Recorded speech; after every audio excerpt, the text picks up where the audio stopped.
knowing who owned this guitar, it takes this Les Paul from being simply a player grade Les Paul Goldtop to arguably, no, definitively a piece of rock and roll history right here. And I'm not kidding. It's not clickbait. Stick around. Let's go ahead and recap part 1 real quick so that you can be filled in. I'll make it brief, I promise. Oh boy. This bridge, I have never seen anything like this. 100% not original. This right here is Gibson's first ever reissue, 58 standard, released in 1971 from Gibson. This Les Paul was intended to be a perfect replica of the 1954 Les Paul Goldtop. But the real question is, these very exposed, very delicate pickups, are they original? Okay, I'm gonna tell you right now that this is delicate work, because this is indeed delicate work. I have coil wire exposed. I don't know if these pickups work. I'm gonna assume that they do and proceed with the utmost caution, because one false string snap, one drop of the screwdriver, one brush with a fingernail, it's very easy for me to ruin these pickups. We're gonna take a look at what we see with these, but we have to be very careful. So if these pickups are indeed a 1971 P90, I'm hopefully going to be seeing no markings underneath, hoping to see a clear plastic bobbin, the standard Gibson lead wire. I'm gonna assume that whoever owned this guitar thought that covers were taking away from the sound, the tone, and so they ripped the covers of the P90 right off. My concern is that this is somehow stuck in here. Let's see. Nope, just had to get those screws all the way out. Okay. I'm not gonna lie to you. I don't know enough off the bat to tell if this one here is the real deal in 1971 or not. Let's check out the other pickup.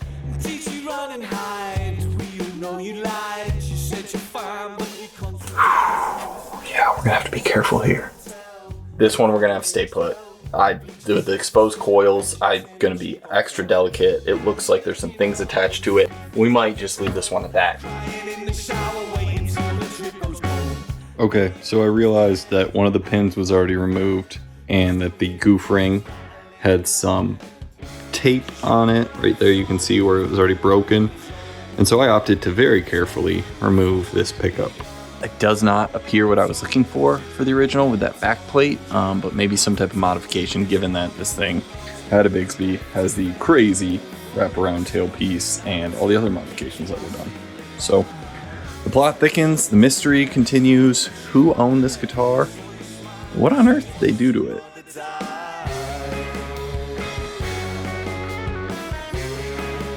What we're going to do is talk about what I'm seeing based on what I looked up and learned. And if you have another opinion or want to contradict what I'm saying, please let me know in the comments, because I am not claiming to be an expert at this. I am claiming to be somebody that is learning about this. In the bridge position, I'm seeing a couple things that are good. This clear plastic bobbin is original for these types of pickups. I also see the really bright 42 AWG wire in there. We've got these magnets, which are completely rusted. However, this right here is a metal base plate.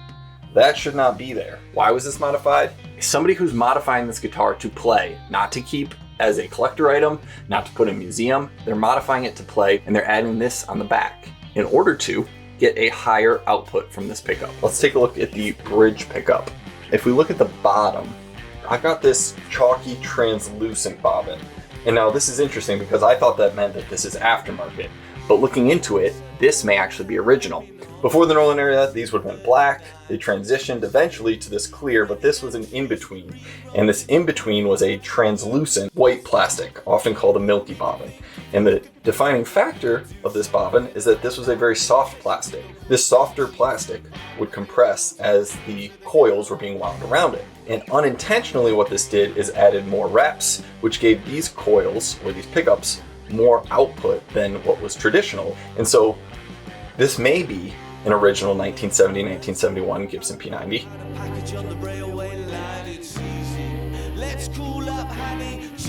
But I guess the first thing we need to do is to see if these work. So I'm gonna grab an amp and a cable. I'm gonna plug it in, and we're just gonna lightly try our switch, and we are going to tap these coils and hope for a satisfying thud noise.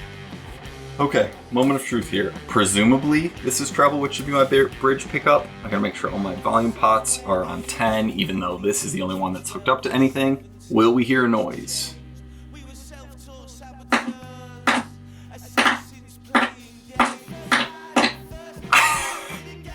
This thing is literally taped together with Scotch tape.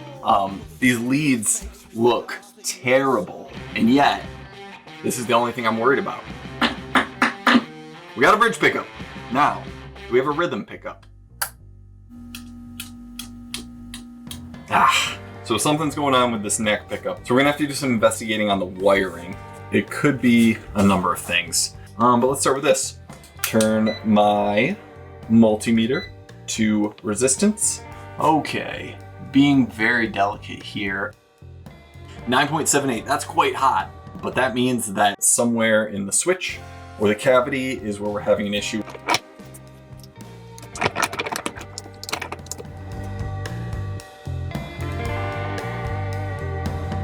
Okay, I already see some loose wires. That is an utter hack job, but it is the job that was done, and it's the job that we're gonna keep. So there is the wire that we are going to attach.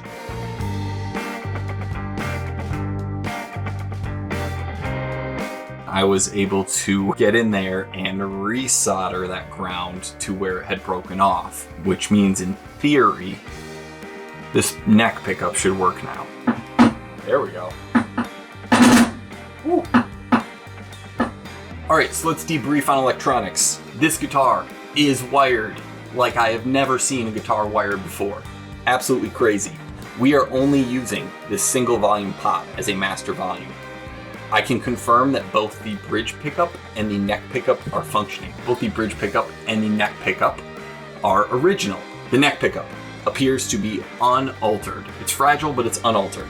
We see the original milky white translucent bobbins that we saw in the Norland era from 1970 to 1971, which checks out with this guitar. The bridge pickup is altered. However, it seems to be original.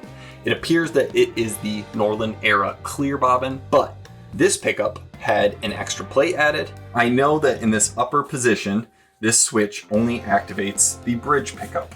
I know in the middle position, as you would imagine, both pickups are being utilized. Again, when we shift into what would be the bridge position, I assume that we might get the neck pickup only, as if this were swapped. That is not the case. We are getting both pickups again.